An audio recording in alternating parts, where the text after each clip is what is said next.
তার দেশের জনগণের ভিতরে বিভিন্ন দল উপদল বিভিন্ন ভাগে বিভক্ত করে রেখেছে। এটা ফেরাউনের একটা কৌশল, ফেরাউনের রাষ্ট্রনীতি, ফেরাউনের একটা চরিত্র। আজ গোটা পৃথিবীতে যারা জনগণকে ঐক্যবদ্ধ হতে দেয় না, বরং বিভিন্ন ভাগে বিভাগে বিভাজন করে রেখেছে, এই চরিত্র হলো ফেরাউনের চরিত্র। কি চরিত্র? আরো জোরে বলুন।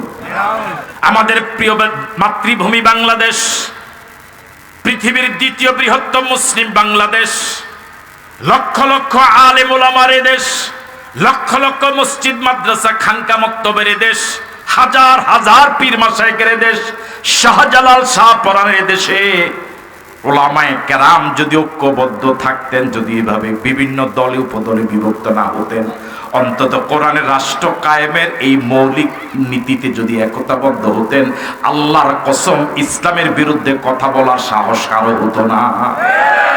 কথা বলে ঠিক নয় কি? ওয়াতাসিমু বিহাবলিল্লাহি জামিআ, আল্লাহর নির্দেশ হলো ওয়াতাসিমু বিহাবলিল্লাহি জামিআ। তোমরা যারা এই কোরআনকে বিশ্বাস করে, কোরআন হলো হাবলুল্লাহ, এর একমাত্র হলো আল্লাহর হাতে। আল্লাহ ছেড়ে দিলেন এটা দুনিয়ায়। এই কোরআনকে যারা বিশ্বাস করে, আল্লাহ পাক তাদের প্রতি নির্দেশ দিয়েছেন আমরের ছিগা, ওয়াতাসিমু বিহাবলিল্লাহি জামিআ। তোমরা যারা এই কোরআনকে বিশ্বাস করো, সকলে মিলে কোরআনকে মজবুত ভাবে আঁকড়ায় ধরো। আল্লাহু আকবার। ওয়ালা তাফাররাকু, আল্লাহ পাকের নির্দেশ হলো বিচ্ছিন্ন হইও না, বিক্ষিপ্ত হইও না।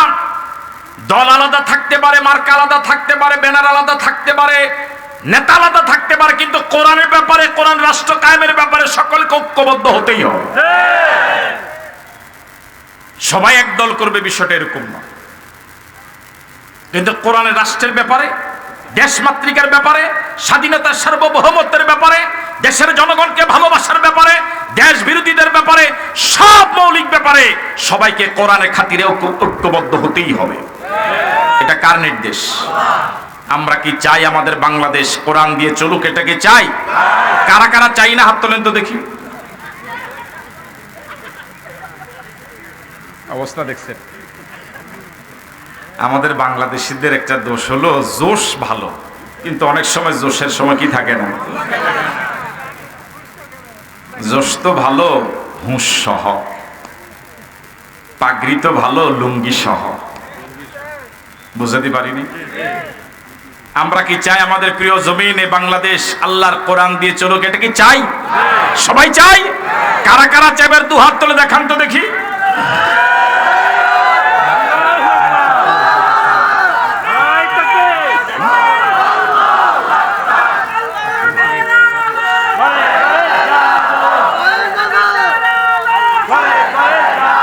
আমার ভাইয়েরা, কোরআন রাষ্ট্র কায়েম করার জন্য কি এককভাবে কোনো দলের পক্ষে সম্ভব হবে? সকল ইসলামী দলগুলোর ভিতরে ঐক্যবদ্ধ একটা প্রচেষ্টা হলে কোরআনের রাষ্ট্র কায়েম করা, ইনসাফ ভিত্তিক রাষ্ট্র কায়েম করা, এমন একটি রাষ্ট্র যে রাষ্ট্রে দল মত ধর্ম বর্ণ নির্বিশেষে সকল মানুষ তার নাগরিক অধিকার ফিরে পাবে, কোরআনের দেওয়া অধিকার ফিরে পাবে, সকল মানুষ শান্তিতে বসবাস করে বাংলাদেশ একটা শান্তির নিরাপদ রাষ্ট্রে পরিণত হবে। এমন একটা রাষ্ট্র কায়েম করার জন্য সকল ইসলামী মুসলিম দলগুলোর ঐক্যবদ্ধ হওয়া দরকার। কিন্তু আমরা একতাবদ্ধ হতে পারি না। ওই ফেরাউনি চরিত্র যাদের, তারা আমাদের ভিতরে কি লাগায় রাখছে? কথা কয় না কেন? আপনার কি আছেন? আপনারা এর টুপি বেশি উঁচা, সুতরাং এর সাথে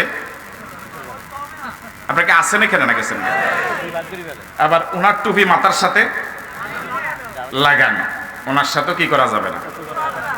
ওনার চুলটা এমন কেন? ওনার রাগ হইতেছেন না তো?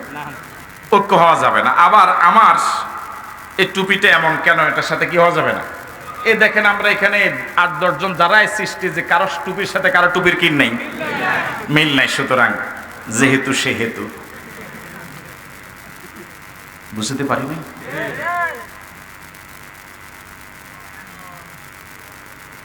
আমাদের বাংলাদেশে বড় বড় কয়েকটা বন্যা হয়েছিল। আপনাদের নোয়াখালীতে তো বন্যার কবলে পড়েছিলেন, আপনারা পড়েননি? এই দৃশ্য কি আপনাদের নজরে পড়েছে কখনো, বা শুনেছেন কখনো? দেখুন তো দেখি। বন্যা যখন ঘর ভেসে গেল, বাড়ি ভেসে গেল, সব কিছু ডুবে গেল, মানুষগুলো যখন নিরাপদ আশ্রয়ে, হয়তো কেউ মারা গেল, কেউ নিরাপদ আশ্রয়ে চলে গেল, দু একটা প্রাণীর নাম এরকম বলেন তো দেখি, যে প্রাণী একটা দেখলে আরেকটা দৌড়ায়? ইঁদুর, বিড়াল। বুঝেন নাই? ইঁদুর দেখলে বিড়াল না, ইঁদুর দেখলে বিড়াল খেতে যায়, আর বিড়াল দেখলে ইঁদুর, ঠিক নয় কি?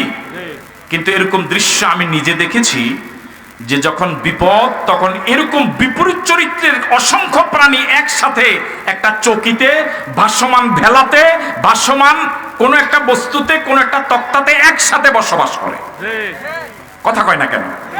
আমি মনে এখনো বুঝাতে পারিনি আপনাদেরকে। একটা তক্তাতে, একটা চৌকিতে, চৌকিটা ভাসছিল আপনার নদী, কি বল, বন্যার পানিতে। যেই